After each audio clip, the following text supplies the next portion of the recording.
Hola amigos, ¿ha escuchado el concepto de renta de vientre materno? Hay mucha información, casos por supuesto novedosos en México. Solamente 2 estados de la República tienen regulada esta situación. Y bueno, empezamos a volar la imaginación tratando de entender los conceptos. En Aprendiendo Derecho hoy vamos a hablar de ese tema y siempre muy agradecidos de poder contar con presencia de personalidades analíticas del ámbito jurídico como es la maestra Perla Leal, a quien le agradecemos siempre su presencia para hablar de este y otros temas de mucho interés. Maestra querida, qué gusto tener con nosotros. Muchísimas gracias, buenas tardes a todos. De verdad que pues esta institución se caracteriza por traer temas novedosos. Ya la verdad me es muy importante que sobre todo la gente esté informada, porque como bien lo dice usted, también hay muchos mitos respecto de este tema, ¿no? Y sí, coloquialmente conocemos esto como vientre de alquiler, que pues decimos que no es la mejor forma en que podemos denominarlo. Podemos denominar como maternidad subrogada o gestación subrogada, que sería como que la forma en que más idónea que podemos nombrar esto. Pero antes de iniciar, yo quisiera como que dejar así muy preciso 2 cosas que pues nos preguntamos mucho respecto de este tema, que decía yo que es como muy novedoso y además también muy delicado porque toca muchísimas fibras y muchísimas aristas, ¿no? Ahorita vamos a platicar un poquito de eso. Primero, ¿qué se entiende pues por una maternidad subrogada? O sea, ¿qué es una maternidad subrogada? Es una forma, primera parte de una técnica de reproducción que se basa en que una mujer presta su vientre para que sea fecundado, ya sea con material genético de unos padres que se van a llamar de intención, y que entonces a través de ella podamos engendrar un bebito y tener pues un bebé en casa. Esa sería la parte de que sería una maternidad subrogada, ¿no? O sea, que presta su vientre para. Y la pregunta más importante que yo creo y que muchísimas de las personas que lo escuchan nos hicieron llegar esta pregunta ¿es legal en México? O sea, ¿es legal? Hemos visto muchísimas series, comentamos hace un momentito, y hay muchas cosas respecto de este tema, pero la pregunta ¿es legal en México? Sí es legal. Sí es legal. Sin embargo, al no estar debidamente todavía regulado, que solamente 2 estados en la República, como usted bien decía, doctora, hace un momento, lo contempla, que son Sinaloa y Tabasco, que sí están en su legislación, también da unos requisitos especiales, pero al no estar en todo nuestro país, tenemos que abrir brecha, porque decimos que son estos temas tan novedosos, pero que ya nos alcanzaron. O sea, y me gusta muchísimo una frase que dice que el hecho pues supera al derecho. O sea, ya estamos en el hecho, pero el derecho todavía viene acá atrás, ¿no? Y tenemos que adecuarnos a esta realidad social, a lo que está sucediendo, y encontramos en que entonces en México sí es legal, pero yo quisiera como que hacer 2 aportaciones. Primero, ¿para quién es legal? ¿Quiénes podemos como tener este beneficio de este derecho? Esa alternativa, ¿no? De irnos a una maternidad subrogada. Primera parte, lo vamos a encontrar justificado y protegido este derecho en la Constitución. En el artículo 1, que nosotros conocemos, que habla del aspecto de los derechos humanos, pero sobre todo también en el artículo 4, que habla respecto de esa igualdad del hombre y de la mujer, y también el derecho a la reproducción. O sea, que nosotros tenemos un derecho a elegir la forma de reproducción, a tener una familia, a elegir el número de hijos. Entonces, a partir de estos 2 grandes artículos constitucionales que nos van a decir en qué momento podemos encontrar este derecho de la maternidad subrogada, es entonces el 1 y el 4. Ahora, ¿quiénes podemos gozar de este beneficio, de que nos reconozcan este derecho? Todas las personas, y hablo de todas las personas, obviamente incluyendo su preferencia sexual, parejas heterosexuales, parejas homoparentales, personas solteras, ¿no? Hombres, mujeres, mexicanos y extranjeros. O sea, todos nosotros podemos tener este derecho para una maternidad subrogada. Ahora, ¿cuál es el camino? Yo decía, esas dos entidades federativas que son Sinaloa y Tabasco sí lo prevén, pero también da como unos requisitos. Dice, el primer requisito es que tú estés impedido físicamente para poder gestar, y el segundo requisito sería que tuvieras un impedimento físico o que pusiera en peligro tu vida, ¿no? Entonces, es por el motivo que llegamos hasta ese momento de la maternidad subrogada. O sea que, decía yo hace ratito que era una técnica de reproducción. Exacto. Sí. Hay diferentes técnicas de reproducción que son técnicas de baja y de alta complejidad. Por ejemplo, una técnica de alta complejidad sería lo que conocemos como una fecundación in vitro, que ocupamos material genético del varón, de la mujer, se fecunda un embrión en un laboratorio, ¿no? Cuando ya se fecunda, ya tenemos entonces un embrión, entonces se implanta en la madre gestante, en este caso que estamos platicando del vientre subrogado, de la maternidad subrogada, se implanta y entonces el bebé crece dentro del cuerpo de la madre gestante, pero estamos ocupando un material genético de los padres de intención, que aquí así los vamos a denominar.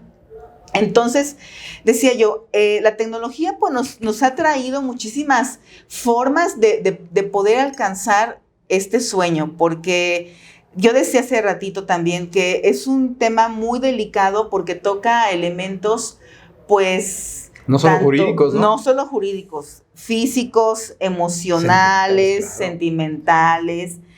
Muchos estigmas también que nos pone la sociedad a veces a las mujeres, ¿no? De decir, ¿y para cuándo el bebé? ¿O por qué no tienen hijos? Entonces, O después, y luego tu bebé, ¿qué pasó? Exactamente, ¿no? Y fíjese que haciendo un estudio, estamos observando que en México, y sí se me hizo como un porcentaje muy alto, el 15% de los mexicanos tienen problemas de infertilidad. Y no hablo no solamente de las mujeres, o sea, también hay una infertilidad también de los hombres, ¿no? En hombres. Es muy común. Lo que pasa es que de repente, pues, no es pues tan bien visto, ¿no? Diciendo, es que yo tengo problemas de fertilidad, ¿no? O sea, claro, como que sentimos que somos los únicos que tenemos ese problema. Y no es cierto. Ocultan toda esa información. Exactamente. Hay muchas personas, muchas parejas que tienen problemas de fertilidad para poder concebir, y decía, ¿qué puedo yo? O sea, ¿en qué momento? Y eso también lo quiero dejar claro para las personas que nos escuchen.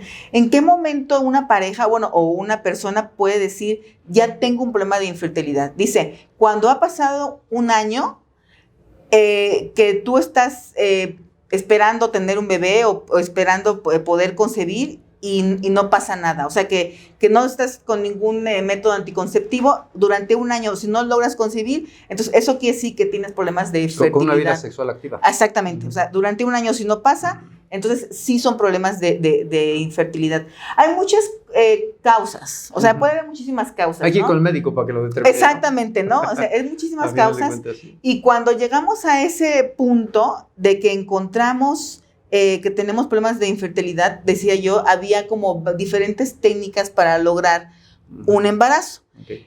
Cuando una persona ya ha acudido a todas estas técnicas, ya sea de baja complejidad y de alta complejidad, que yo decía hace rato que es como una fertilización in vitro, y no ha logrado embarazarse, ya lo que sigue entonces es considerar una maternidad subrogada. O sea, quiere decir que ha tenido 3, 4 intentos fallidos de una fecundación in vitro, y entonces pues ya no es candidata a seguir con ese procedimiento. Entonces lo que seguiría es irnos a una maternidad subrogada.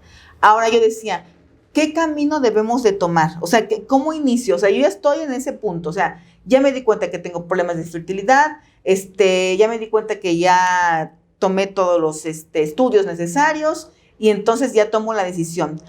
Es bien importante, yo decía hace un momento, hacer las cosas informados, obviamente bien asesorados. Hay, de hecho, inclusive hay compañías que se dedican al acompañamiento, eso, ¿no? Mucha gente viene del extranjero. Sí, claro, ¿no? Sí, porque hace rato decíamos que también es para los extranjeros, ¿no? Y entonces hay corporativos que tienen que son multidisciplinarios, porque tienen abogados, médicos, biólogos en la reproducción, psicólogos, peritos en trabajo social. O sea, es todo un corporativo que entonces los va a llevar de la mano. O sea, no es tan sencillo. Sí hay que estar muy decía yo, muy informados, porque si no, entonces, como dice el tema, que es el que nos trajo aquí a esta mesa, hay también mitos, ¿no? Y también hay como que esos estigmas, ¿no? Y decimos, también podemos caer en fraudes, ¿no? Podemos caer en muchísimas situaciones de forma ilegal, ¿no? Tráfico de personas, decía yo hace rato, maltrato de menores, por ejemplo, obviamente abuso respecto de la madre gestante, o sea, tenemos que entonces sí como nos conviene regular todo, claro, en todo el país, ¿no? Sí, nos conviene que decía yo hace ratito, el hecho ya nos está ganando, ¿no? Entonces estamos acá atrás, dice la Corte, está pasando una realidad, entonces es mejor tenerlo regulado. ¿Para qué? Para que entonces tengamos todos garantizados este derecho.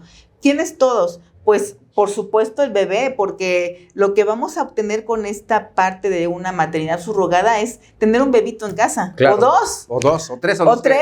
¿No? Porque si vamos a hacer estas técnicas, pues nos puedes dar 2 bebés, 3, ¿no? Sí.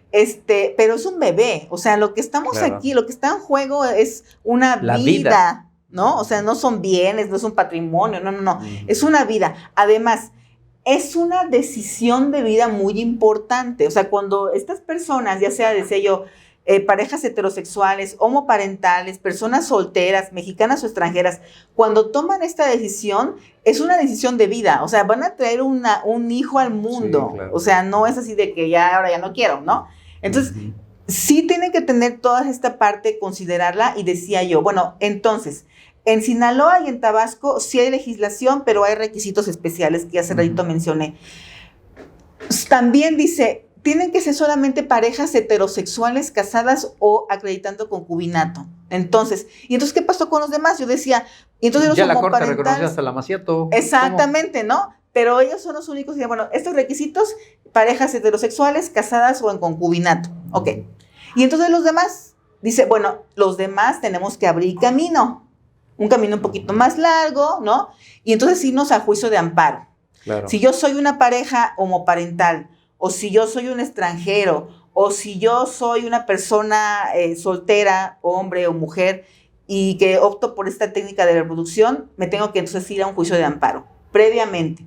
O sea, no puedo hacerlo antes sin tener ya garantizados estos derechos, ¿no? Y decía, ¿qué derechos? Oiga, ¿y usted cree que un juicio de amparo procedería sin tener inclusive la regulación? Ese está interesante, porque, a ver, si tenemos regulado en Tabasco y en Sinaloa, probablemente los derechos ahí están acotados. Ajá. Y eso daría pauta para interponer un juicio de amparo por la hipótesis que usted señala. Sí. Yo soy una de las familias que no están ahí conceptualizada con ese derecho. Ajá. Me voy al amparo y abro brecha, pero de un camino que ya está. Sí. Y en Morelos, por ejemplo, que no existe. Sí. ¿Cómo ve usted si yo en Morelos tuviera una necesidad así? Alego aspectos violatorios del primero y el cuarto constitucionales, sí, claro, que usted me dice, es interesante, ¿sería factible, cree usted? Sí, es factible, de hecho, o sea, en todos los demás estados, y si soy pareja heterosexual, porque no estoy dentro de Tabasco ni Sinaloa, entonces sí es factible, porque decía que sobre todo, y es un principio que a mí me encanta, y siempre cuando platico esto en clase de Derecho Civil, decimos, es que es el principio de la voluntad de las partes, ¿no? Entonces, yo primero tengo esa voluntad, es mi derecho de reproducción, mi derecho obviamente, a tener una sexualidad, derecho humano. Entonces, por supuesto, aunque yo no esté ni en Sinaloa ni Tabasco, me puedo ir al amparo para iniciar este proceso, entonces, de gestación subrogada. Pero decía, tengo que irme por el camino, ¿no? Como que me voy por el empedrado, todavía no me puedo ir por la autopista, ¿no? Pues sí, pero ya ya empezamos a abrir caminito, ¿no? La brechita apenas. Exactamente. Entonces, son temas así bien interesantes que yo decía, bueno, entonces los invito a esa parte, ¿no? Hacerlos de forma muy ordenada. Hacemos un contrato, además, tenemos que celebrar un contrato de gestación subrogada o de maternidad subrogada a través de estas técnicas de reproducción. En este contrato, por supuesto que tenemos que tener un fedatario, o sea, tiene que ser un documento público. Ante notario, claro. Que nos salvaguarde a todas las partes, a todas las partes, ¿no? Tanto a la madre que está prestando el vientre, como a los padres que la están contratando. Sobre todo aquí lo que en este tema se va muchísimo más también al derecho de la madre, que está la madre subrogada. Es lo que le iba a decir, oiga, tener 9 meses a un bebé, aunque no tenga tu genética, pues hay una comunicación interna. Claro, sí, no, y además dice también la ciencia, también hay carga genética, o sea, Sí, porque aunque no es el material claro. genético, no es el óvulo ni el esperma que fecundaron el embrión, pero también la mamá gestante está Sí. dando Pues tenés así información que lo está genética. alimentando. Claro. Lo está alimentando. ¿Será sencillo, aún y cuando estemos conscientes que hay un contrato? Porque ya está materializado, o sea, ya ha Sí. ocurrido.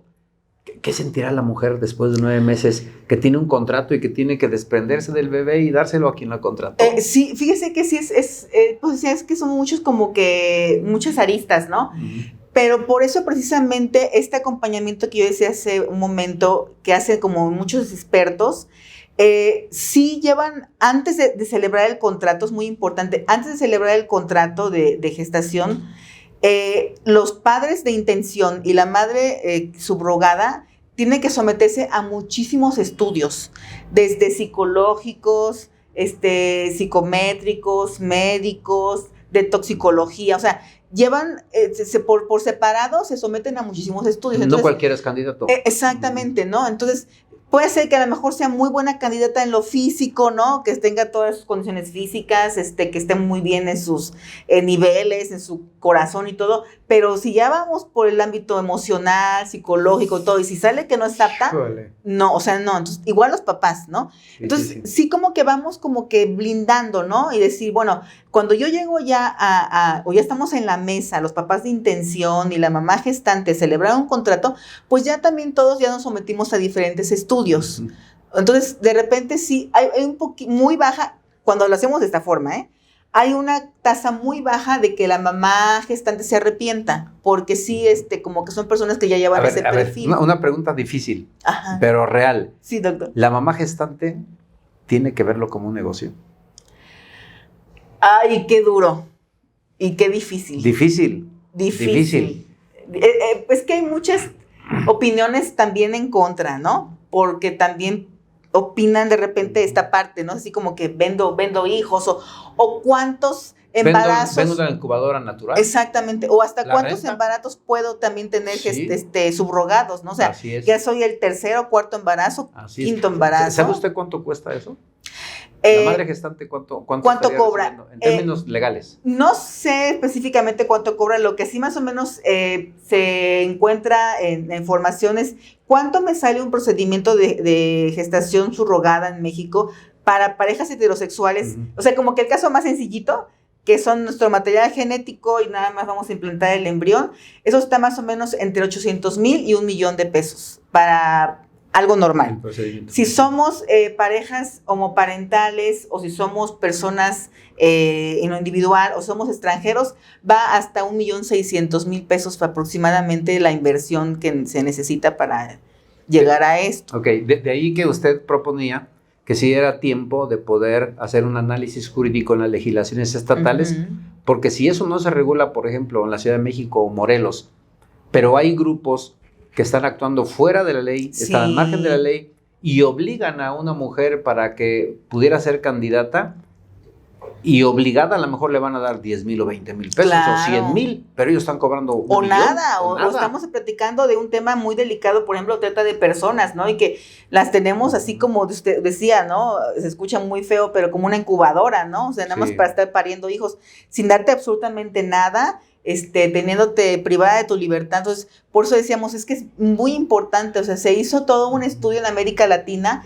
de muchos juristas estudiosos en ese tema y decían, bueno, es que, ¿qué es mejor, legislar o no legislar? Y decían, pues legislar, porque de todos modos ya está sucediendo y de qué forma está pasando, ¿no? O sea, realmente pone en riesgo a la madre gestante, al bebé, a los papás de intención, o sea, caemos en fraude, ¿no? En muchísimas cosas, entonces decíamos, no, o sea, sí lo podemos hacer, por eso es que también yo quería ser como que muy, muy clara en eso, ¿no?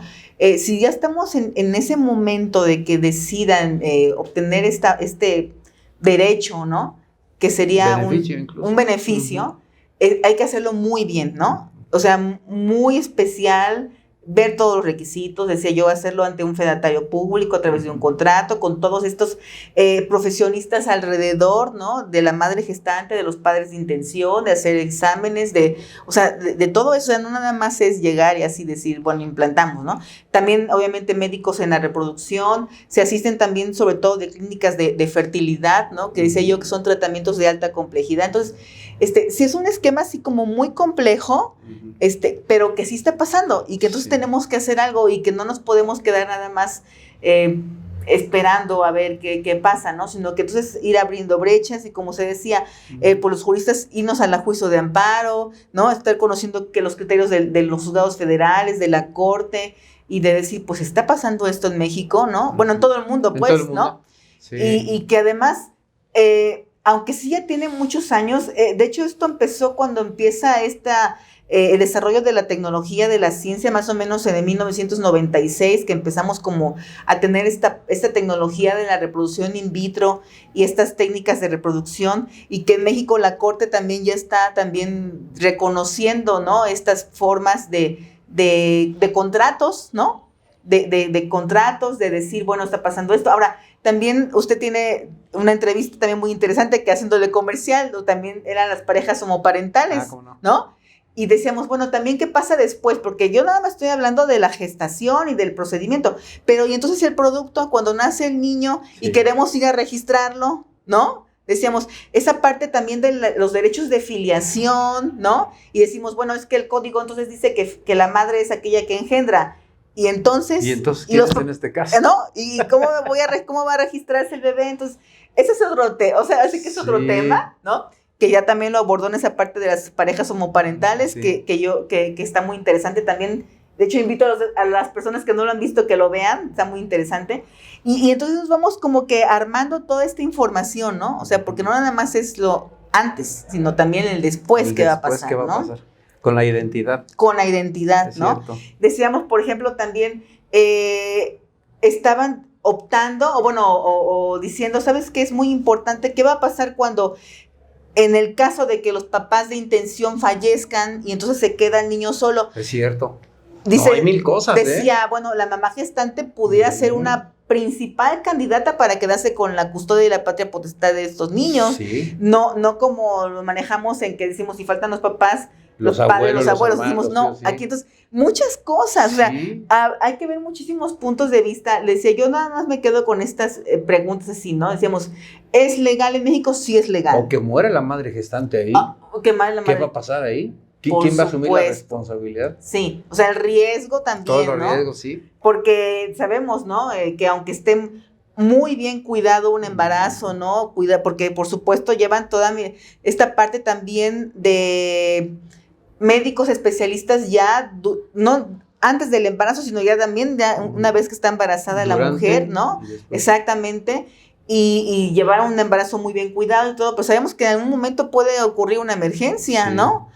Una preeclampsia, un accidente, no sé, mil cosas. Y entonces, ¿qué pasa también con una madre gestante que pierde la vida? O si tiene la madre gestante que viajar y en otro país donde no está regulado, acontece algún siniestro. De veras que hay cosas. Sí, o sea, podemos aquí, vamos a encontrar mil aristas y mil cosas y mil supuestos. Y también decíamos esta parte también de cómo es el procedimiento. Yo explicaba hace un momento, es que hay diferentes, son muy, muy sui generis, porque es, de acuerdo al caso, es cómo se va a llevar a cabo también esta maternidad subrogada, porque si son parejas heterosexuales que los dos pueden aportar material genético, pues es más sencillo, pero a veces puede nada más aportar material genético el hombre y la mujer no puede aportar sus óvulos.